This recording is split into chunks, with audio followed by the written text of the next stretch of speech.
Moon Knight issue 21. We did it, folks. We passed 20 issues of this. I know we also had the annual and the Devil's Reign tie-in, so yes, we've had a few more issues.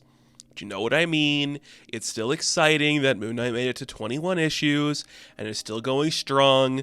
Apparently, he'll be teaming up with Venom very soon. I don't know.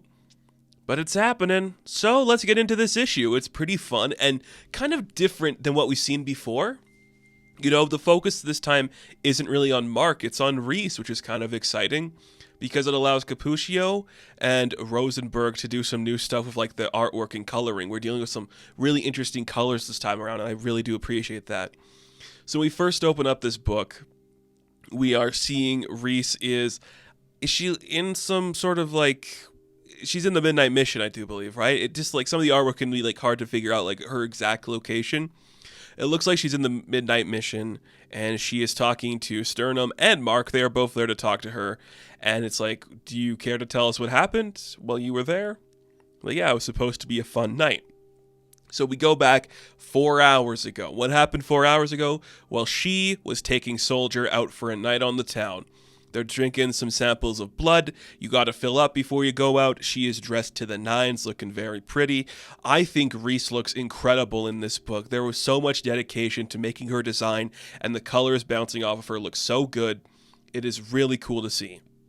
So she's feeding Soldier. He says, I'm full, but she's like, you need to be more than full if we're going out with a bunch of humans. Top yourself off, and then we're going to go.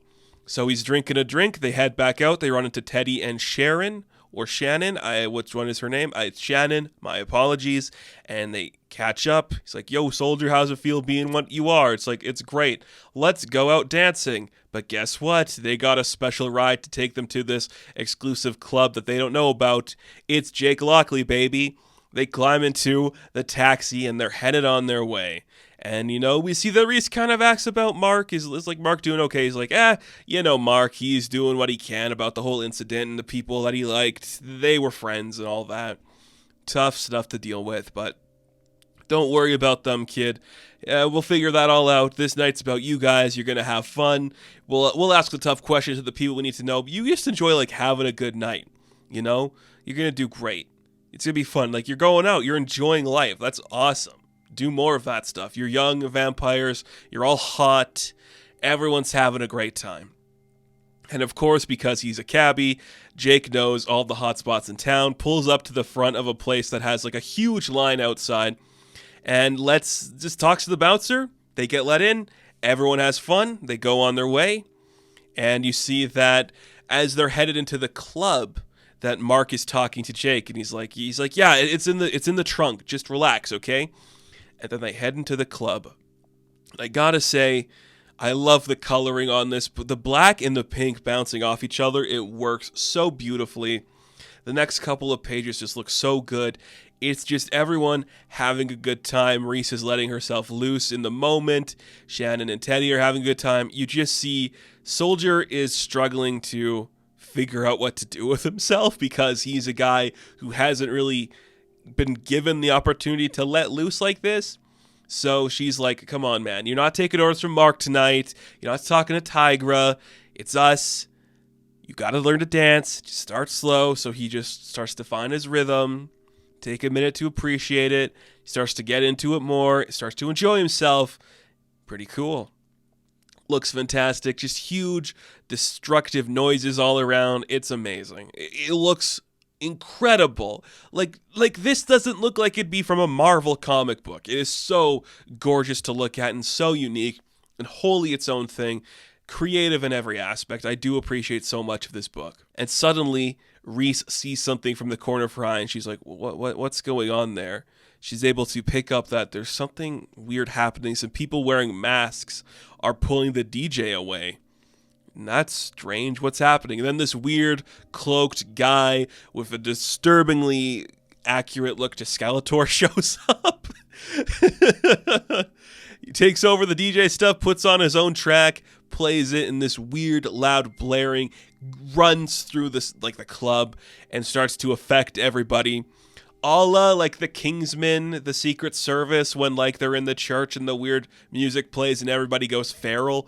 It's kind of like that, but it doesn't affect our hot vampire people.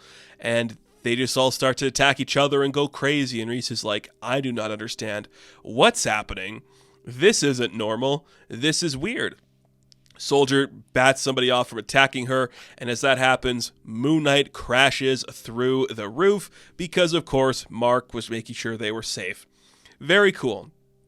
Now, I'm not going to read too much into this point, but I do like the energy that Mark is kind of like the parental older brother figure for Soldier and Reese, while still dealing with the fact that he can't have his own child in his life. That's a really cool thing to explore.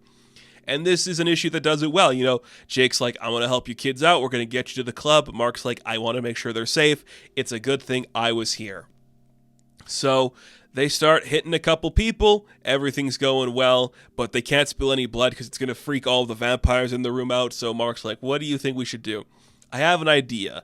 And then Reese quiets herself down for a moment. She's like, something that Blade taught me, because don't forget, in the last couple issues, we saw her talking to Blade.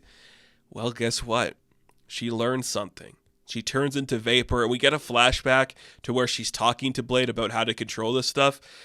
And my goodness, does Blade look so cool. I know he has like a mini going on right now, but it's just so cool to see Blade be prominently featured in something. Looks fantastic, like a greasy old buffoon. I love him. Just like, hey kid, you gotta learn to keep it together. You could be lost forever to the vapors of misty people. Like, cool, man, that's sick. And she reconstitutes herself over the DJ station and drops down, crashing like the area and like breaking the thing, kind of hitting the other guy near her. It's kind of cool, but you just see like, this is not just some random attack, is it? This was something. The weird Skeletor guy's like, oh, it's just begun. And he shoots her with a gun, and she's down for the supposed count. Again, she's not down. She's a vampire, but it's like, that was weird. There's no stakes or silver in it, so it didn't seem like they were actively here to hunt vampires, which is peculiar. Interesting. She theorizes that maybe it was Zodiac, given like the masks that the other people were wearing, but she also theorized like this was an accident. This doesn't feel like it was purposefully done, because we were okay. We weren't affected by the noise, which means it was just meant to see if this thing could happen. And then she connects it to like, it might be connected to the things like your shadow cabinet with like the ghost on the telephone telling them what to do. People at the party were driven crazy by a record, something that is affecting your mind, hitting your earwaves.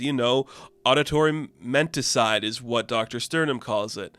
So there could be a connection there to like affect the way people's brain works. And because they're vampires, they hear things differently. Because Mark's got his own damage in his own brain, he hears things differently, so it doesn't affect him. And that's why he was spared by the noise. But there is something larger going on. Whatever it is, it's just beginning. And this is how you do a filler issue, folks. I say filler loosely because it doesn't really affect the main plot. Reese wants to go out dancing. She wants to take Soldier out of his comfort zone a bit. And there you have it. Two characters that are supporting, getting the chance to shine. It's really fun to see. The colors are so good. The colors are always great in this book. This one in particular just strikes a really cool idea for it. Such a strong presence in this book. Amazing to look at. And are we dealing with a new threat or a familiar face in Zodiac? That is going to be the question we see going forward. But either way, just really cool to have a Moon Knight book be this fun again. It's so creative, so cool. I'm digging it. I am digging it. It's very interesting. What's going to happen next? Very curious to see. So, Moon Knight, issue number 21, I am going to give a 9 out of 10. Thank you all for watching this review. Be sure to like and subscribe to the channel. As always, you can check me out on Instagram, TikTok, and Hive, and I will catch you in the next one. Have fun, stay safe, good luck.